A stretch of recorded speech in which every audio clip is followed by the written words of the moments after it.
আসসালামু আলাইকুম। আমি ডাক্তার সাগর, সিদ্ধেশ্বরীতে বায়োলজি পড়াই। আমার ক্লাস প্রোগ্রামগুলো হচ্ছে ক্লাস 9-10 এবং এইচএসসির তে আমি বায়োলজি পড়াই এবং ক্লাস 8-এ আমি পড়াই হচ্ছে বিজ্ঞান। আজকের এই ছোট্ট ভিডিওতে আমি দেখাবো আমার কোচিংয়ের মধ্যে কি কি ফ্যাসিলিটিস আছে, আমি কিভাবে পড়াই এবং আমার প্ল্যান কি। দীর্ঘদিন ধরে পড়ানোর অভিজ্ঞতা থেকে আমি আমার কিছু রুলস, কিছু রেগুলেশন এবং কিছু প্রোটোকল মেনটেন করার ট্রাই করি। সবার আগে যে প্রোটোকলটা আমি মেনটেন করে আসছি সেটা হলো, আমি আমার কোচিংয়ে খুবই কম সংখ্যক স্টুডেন্ট নিয়ে পড়াই, যেটা সর্বোচ্চ 15 জন। সর্বোচ্চ 15 জন, হ্যাঁ, মাঝে মাঝে কিছু কিছু ব্যাচে আমাদের স্টুডেন্ট অলমোস্ট 20 পর্যন্ত চলে যায়। সেটা আসলে অনেকেরই ফ্রেন্ডস থাকে, অনেকেরই পরিচিত থাকে, সেক্ষেত্রে আমরা ব্যাচে জয়েন করাই। এবং সায়েন্স যেটা বলে, একজন human being at a time 20 পিপলের বেশি পিপলের প্রতি কনসেন্ট্রেশন করতে পারে না।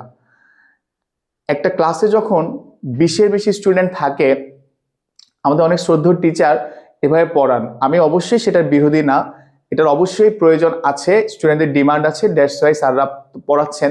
কিন্তু এতে করে অ্যাকচুয়ালি একটা ক্লাসের কোয়ালিটি মেনটেন করাটা অনেক টাফ হয়ে যায়। সেটা হয়তো আমাদের স্কুলে ক্লাসরুমের মতনই অলমোস্ট থাকে। বাচ্চাদেরকে যদি স্পেশাল কেয়ার নিতে হয়, সেটার জন্য আসলে কম স্টুডেন্টকে স্বাভাবিকভাবে আমি যত বেশি কেয়ার নিতে পারবো, সেটা অনেক বেশি স্টুডেন্টের নেওয়াটা আসলে খুব টাফ হয় আমাদের জন্য। সেটা পরীক্ষা পদ্ধতি থেকে স্টার্ট করে হোক, সেটা ক্লাসে বোঝানোর ক্ষেত্রে হোক, কোয়েশ্চেন অ্যানালাইসিস বা ক্লাসের মধ্যে কোনো কোয়েশ্চেন করার ক্ষেত্রে স্টুডেন্টের ফ্যাসিলিটিস থেকে হোক, সব কিছুর ক্ষেত্রে একটু প্রবলেম ফেস করতে হয়।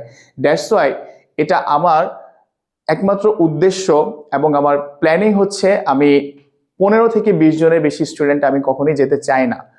কারণ আমি চাই বাচ্চারা আমার কাছে স্পেশালি পড়াটা শিখুক এবং এটা যাতে তাদের ফিউচারে, তাদের ফার্দার লাইফে যেন কাজে দেয়। এবং হচ্ছে যে আমাদের যেসব বেসিক টার্গেটগুলো থাকে, যেমন আমি যদি বলি ক্লাস 8-এর ক্ষেত্রে হচ্ছে জুনিয়র বৃত্তি, ক্লাস 9-10 হচ্ছে এসএসসি, এইচএসসিতে হচ্ছে এইচএসসির রেজাল্ট প্লাস অ্যাডমিশনটা কিন্তু এখানে ফ্যাক্টর হিসেবে থাকে। সো প্রথম আমার কাছে যে ফ্যাসিলিটিসটা পাবেন সেটা হচ্ছে কম স্টুডেন্ট এবং অনেক বেশি কেয়ার। এটা আসলেই সম্ভব, এখন কম বাচ্চা হলে এই কেয়ারটা নেওয়া পসিবল। দেন হচ্ছে আমি যে ফ্যাসিলিটিসটা দেই, আমি যখন পড়াই তখন হচ্ছে যে কোনো চ্যাপ্টারের আমি অনেক গভীরে যাই। আমার যারা আদার স্টুডেন্টরা আছে তাদের সাথে আপনারা চাইলে খোঁজ নিয়ে দেখতে পারেন যে আসলেই ডিটেলস থেকে আমি পড়াই। অবশ্যই একটা জিনিসের যখন আমরা গভীর থেকে পড়বো এবং বেসিক ধরে ধরে আমরা বুঝবো, তখন সেখান থেকে যে কোনো জায়গা থেকে কোয়েশ্চেন আসুক না কেন, সেটা অবশ্যই বাচ্চারা আনসার করতে পারবে। হ্যাঁ, কথা আছে, বাচ্চাদেরকে অবশ্যই সেটা বাসায় গিয়ে পড়তে হবে। তাহলে যে কাজটা আমাদেরকে করতে হয় সেটা হচ্ছে, বাচ্চারা কোচিং এসে পড়াটা দিচ্ছে কিনা। আমি প্রতিটা ক্লাসের দুইটা ক্লাস পরপরই ক্লাসের মধ্যে ছোট ছোট এক্সাম নেই।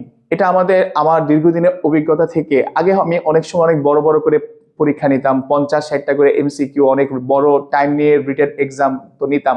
এখন আমি যে কাজটা করি, দুইটা ক্লাস পরে আমি ছোট ছোট 15 মিনিট বা 10 মিনিটের কিছু পরীক্ষা নিই এবং ইনস্ট্যান্ট আমি রেজাল্টটা দিই, যাতে ওই বাচ্চাটা দেখতে পারে সে কোন এমসিকিউটা সে ভুল করলো বা কোন সিকিউটাতে কোন জায়গাটাতে কিভাবে লেখাটা তার উচিত ছিল, সেইভাবে হচ্ছে আমি পরীক্ষাগুলো নেই। হ্যাঁ, পরবর্তীতে একটা চ্যাপ্টার শেষে আমরা অবশ্যই একটা বড় পরীক্ষা নেই, সেটার রেজাল্ট আমরা ইনস্ট্যান্ট দেই।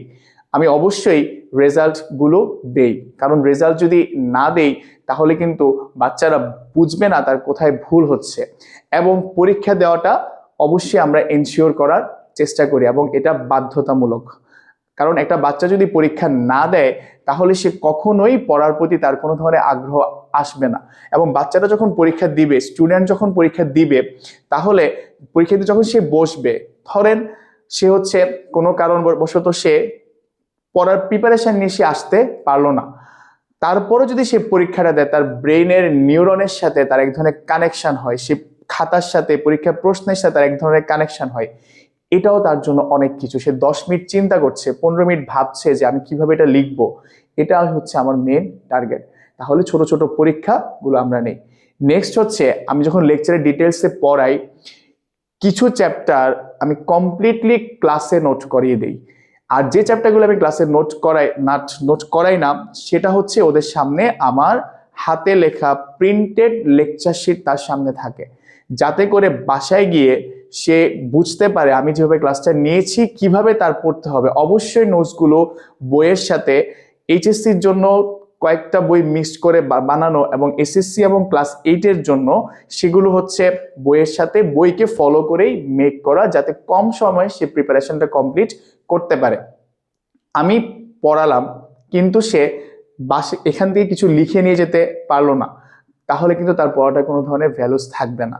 সো আমরা আইদার নোট আইদার শিট দিয়ে তাকে সবকিছু গুছিয়ে দেই।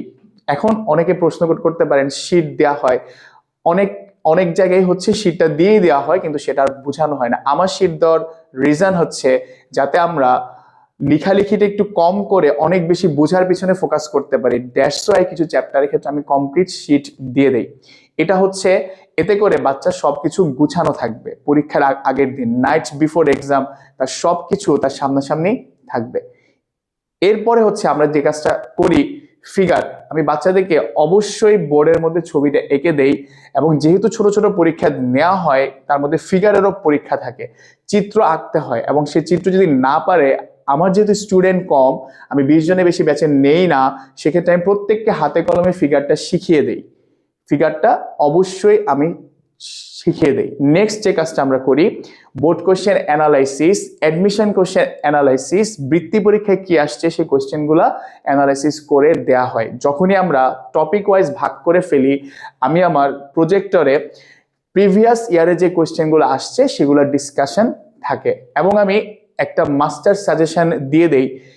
একটা বাচ্চা স্টুডেন্ট গাইডের মধ্যে অনেকগুলো বোর্ড থাকে, প্রায় যদি আমি এসএসসি ক্ষেত্রে বলি, এইচএসসি ক্ষেত্রে বলি, 2015 থেকে 2025 পর্যন্ত প্রায় 10 বছরের বোর্ড কোশ্চেন আছে। এখানে ম্যাক্সিমাম কোশ্চেন হচ্ছে রিপিট থাকে। আমি ওইখান থেকে বাছাই করে যে কোশ্চেনগুলো পড়লে 10 বছরের প্রত্যেকটা কোশ্চেন ইজিলি পড়া যাবে, সেগুলো বাছাই করে দেওয়া থাকে। তাহলে আপনি যদি কম স্টুডেন্টের মধ্যে বেশি কেয়ার, বেশি যত্ন এবং দায়বদ্ধতা দেখতে চান, অবশ্যই আমার ক্লাস করে দেখতে পারেন। পরীক্ষা নেওয়া হয়, পরীক্ষার খাতা দেয়া হয়, এবং সে খাতার অ্যানালাইসিসগুলো ঠিকভাবে থাকে।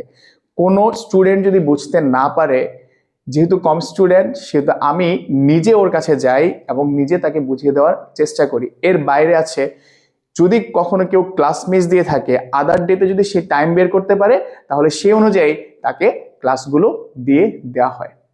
আশা করি আপনারা আসলে এই সার্ভিসগুলো দেখতে পাবেন। আসসালামু আলাইকুম।